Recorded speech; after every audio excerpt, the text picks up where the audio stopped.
బంధాలలో ego తగ్గించుకునే మార్గాలు.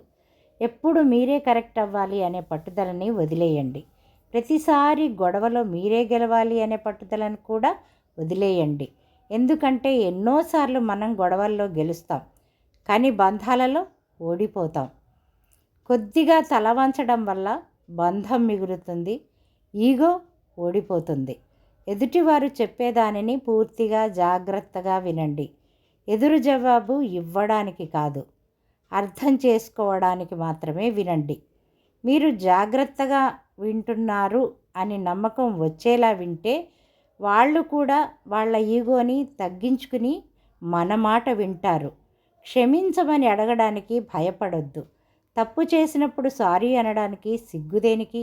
Ego అంటుంది క్షమించమని అడగొద్దు అని, కానీ బంధాలు చెప్తాయి సారీ అంటే పోయేదేమీ లేదు, క్షమించు అనడం వల్ల బంధం గట్టిపడుతుంది, బంధం మిగులుతుంది.